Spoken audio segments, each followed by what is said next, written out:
Genshin is kind of the OG when it comes to the gacha space, so it would kind of be a crime not to rank these splash arts, even though I don't think Genshin is doing anything brand new to like reinvent what a splash art is for characters. Hydro is a really nice starting point, I think, for Genshin. It is essentially the base for all reactions in the game, and it also gives you a sense of characters' dual identities. Water in itself is beautiful, but it's also quite powerful, and I think they do a good job of walking the fine line between those two virtues for all of these characters. Let's go in alphabetical order, starting with Ayato. I really love this one. I think he appears like sleek, composed, and aristocratic. He looks like both a poised leader and like a master strategist, like he is the head of the Kamisato clan. You get a sense of like his regal position here. I love that they captured him mid-motion, like his sword is in this fluid arch above his head, but he has his other hand on his hip in a very delicate way. His expression hints at like a quiet charm and cunningness, but also the precision of his character. I love the backdrop and the rippling water. I love that it's kind of cascading around him. It almost looks like water that's divvying through the rivets between bricks. I also really love the cherry blossoms here. They also could be water lilies.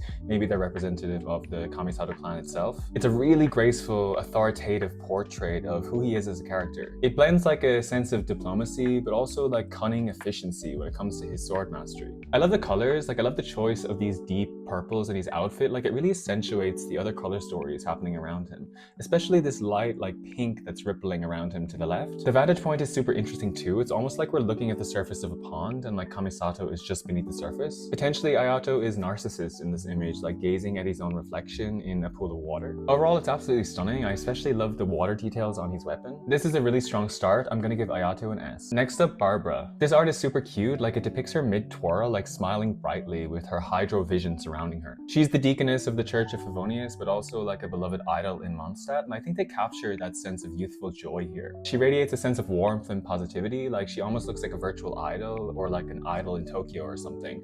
Like I feel like the sparkling stars around her are manifesting as a result of like this pose she's hitting. She's surrounded by bubbles, she's surrounded by these musical notes. The soft glowing background really highlights like her uplifting, healing presence. Like overall, it really gives you a sense of her role within Genshin Impact. The way that water sometimes interacts with light, like it can dispel into a rainbow. It's obviously breaking down into a prism of light. And these different colors that surround her in the stars, it gives you a sense of the glow effect caused by sunshine on water. This is super cute. It's super nostalgic for me. Like it reminds me of my first time playing Genshin Impact. Like Barbara is such an integral part of the Mondstadt story. So looking at this, I can't help but smile. I can't help but remember my good times in Mondstadt. I'm gonna give Barbara an A. Next up, Candace. This is also very nice. I like the shape of this. Like it reminds me of a bubble as well, which hints at like her hydro affinity. It showcases her calm yet powerful presence as like a guardian figure. She's standing tall with a spear in her hand in a really serene, watchful gaze. She's the protector of Ero village within Sumeru, and you really get a sense of like her cultural heritage here. Like the intricate details on the shield are really nice. I love the depiction of her like with this tidal wave of water surrounding her. Like she is from Sumeru, which is quite a deserted area within Genshin Impact. She could be framed by like desert tones and like dry heat, but instead we get this sense of like abundance with the water. I also love the celestial accents here. Like there's such a sense of divinity, the way that the shield is positioned, the way that it's like refracting water. She seems like a deity here, like super formidable and noble. I love the choice of showcasing her like using her shield up at the front. Like she has a spear, she's a fierce warrior, but she's using that in a defensive way. Again, I love the color story here. I like giving these Hydro characters accents of purple in their outfit. Like it really brings the whole picture together. I also really like this one. I especially love the shape. I'm gonna give Candace an A. Let's do our newly revealed Hydro character, Dahlia. This is super whimsical, very cutesy. It's also like subtly mischievous as well. I like the playful yet composed stance that he's using here, and I like that it echoes his character to a certain extent as well. My one gripe with this though is that he almost looks like a catalyst user here. He's holding a book, he's wielding Hydro in a very magical way, even though he's a sword user. He does look quite confident though. He has like a gentle, amused expression. I love the flowing water motifs around him. I especially like this emoji that he's concocted with water. His clothes though are absolutely gorgeous. I love this deep burgundy red in his outfit. He looks quite inviting, quite gentle. Like he has a presence of like a cat, which I think he's inspired by as well. He has quite a unique charm, a very unconventional attire for who he is as a deacon. This is fine. I wish they incorporated his sword mastery here to a certain extent, but it is very cute. I'm gonna give Dahlia a B.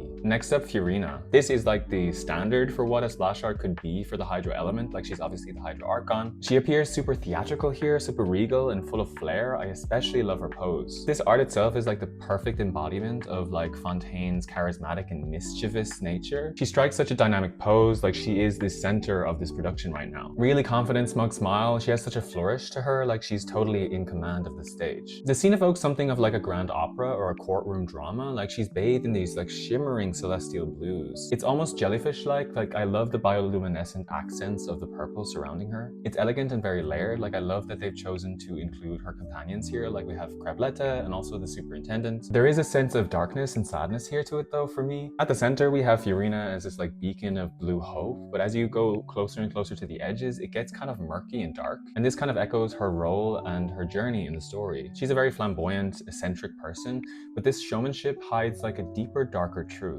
It looks like she created this all within her imagination, like maybe she's standing in an empty room and she's concocted this beautiful stage performance just for her own amusement. In the other ones, there was a lot of open space, which left a lot to your imagination, but here Furina doesn't even let you have any bit of imagination to where she is. Like she's taking full command of your perspective here. Absolutely stunning. Furina gets an S. Kokomi. This is stunning and ethereal. It reminds me of Cantarella's from Wuthering Waves. She appears serene and majestic here, like it's a perfect encapsulation of her role as like the divine priestess of Watatsumi Island. She floats super gracefully here, like you get a sense that she is weightless. Her arm is raised in like a quiet authority. I also like that her other hand is closed in a fist. It echoes her gentle yet determined authority, and also I love the gaze that she's holding here. Like she's super amused by this fish within her hand, and it reflects like a quiet empathy and wisdom. I love the bioluminescent coral here. I love the accentuation of the purples, of course. I really love the swirling hydro ribbons here. Like it gives you a sense of her total command of the tides. There's a midnight feel to this as well, like almost like it's a dance being performed in the ocean at high night. There's like a soft moonlit glow, and it kind of looks like a sacred underwater ritual is taking place. She is a military strategist, so there's a sense of fine balance here as well. It's a perfect mix of like tranquility, leadership, and divinity. In the past, I said Cantarella's splash art is kind of what you see before drowning, whereas Kokomi's looks like what you see just before you're being saved from drowning. I really love this one. I love the color mix. I'm gonna give this one an A. Next up, Mona. Mona appears like super celestial, mysterious, and elegantly arcane here. She's a hydro astrologer, and I love this idea of her suspending the planets and the night sky in the air using water vapor. One arm reaches upward, casting this spell, like casting this beautiful night sky. Her gaze is super focused and determined. Like I love her lilac eyes here. It's also quite distant as well. Like I feel like she's gazing upon fate itself. It's almost like she's in an astral plane here. Like it's not of this earth. A beautiful portrait of like intellect, magic, and quiet dignity for a scholar like her. It's truly like a depiction of like a scholar and a seer, like wrapped in the cosmic mystery of the world. I love this one. I love that it's not so bright compared to the other ones. Like we don't see this sense of like pastel water.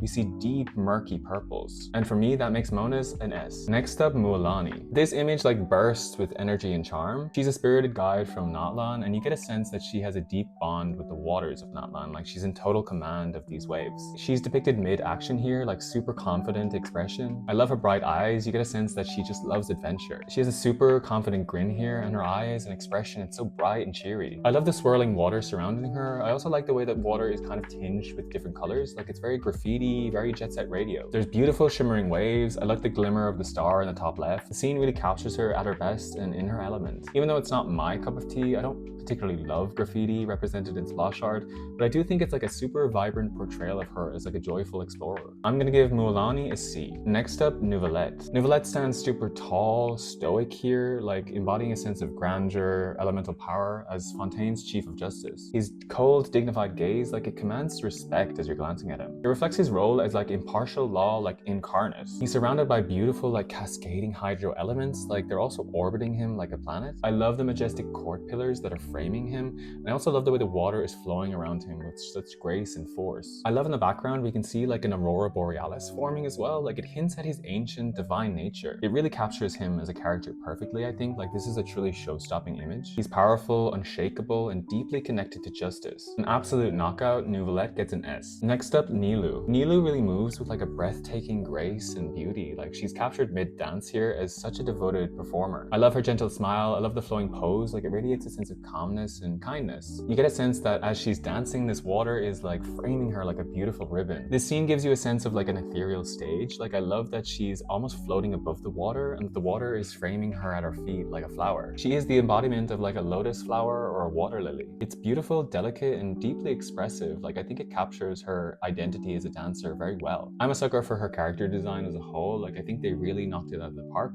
I love the accentuation of the gold jewelry in her bangles and bracelets, and I love her deep red hair. I have no notes for this one. Nilou gets an S. Sigewinne. This is so charming, so whimsical. It kind of reminds me of Dahlia's as well. I love the heart monitor motif behind her back, and I love that she's framed by this beautiful pastel heart. She's the head nurse of the Fortress of Meripede, and here she just radiates a sense of warmth. I love that she's confidently raising this bubble gun, like totally ready to heal whoever needs it. This reminds me of something you'd see in Sanrio almost. Like she's absolutely adorable here. I love the sparkling droplets. I love the accentuation of all these like comic book cutesy motifs. It's such a vibrant scene. Like it radiates such joyful dedication to her craft as well. She has such a nurturing spirit, and I think it really shines through here. I adore this one. I'm gonna give Sigewinne an S. Next up, Tartaglia. This again is like such a knockout. He exudes such a dangerous charisma here. I love the fluid motion here. I love that he's almost riding this tidal wave. I love the color story here. I love the mix of the light blues and the deep red. Like it really accentuates his dual personality. He's both a protective brother and also a lethal harbinger. He's like mid-action here. I love that he's summoning his Hydro Blade. He has such a cocky smirk here. Like his eyes are super sharp and super calculating. He's surrounded by this beautiful swirling water. Like it's so intimidating. And it really captures the sense of Hydro being something super elegant and also something very dangerous. I think this is a very powerful one. I think it really captures the tension between charm and like deadly professionalism. Brother or warrior, friend or foe. No notes for this one as well. Tartaglia gets an S. Next up, Xingque. Unfortunately, this one leaves a lot to be desired. It does give you a sense of like his refined composure and strength as a swordmaster. He also is a noble scholar and a trained martial artist, but I don't think they do a lot here to express that. He has a super elegant pose. I also love the Hydro swords that frame him. It hints at his ultimate. His splash art reflects like a disciplined grace, and overall I think it's like a perfect blend of like intellect and power.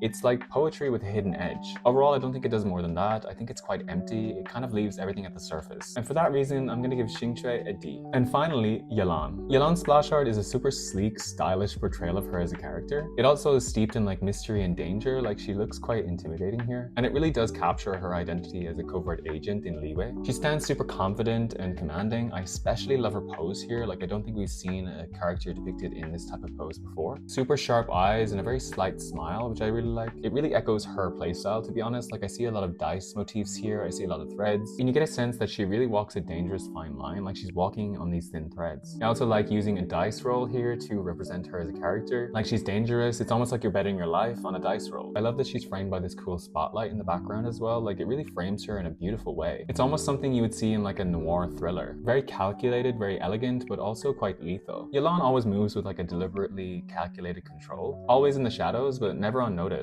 Her Hydro threads must span the entirety of Teyvat. Absolutely stunning. Yelan gets an S. And that's my tier list. Do you agree? Do you disagree? I'm actually quite surprised by how many S's I gave out here. In the past, I thought that Genshin didn't really sell themselves as a splash art type of game, but looking at these splash arts and delving into the characters as well, it gave me a new appreciation for the artists. Which Hydro splash art is your favorite? And let me know, which element would you like to see next?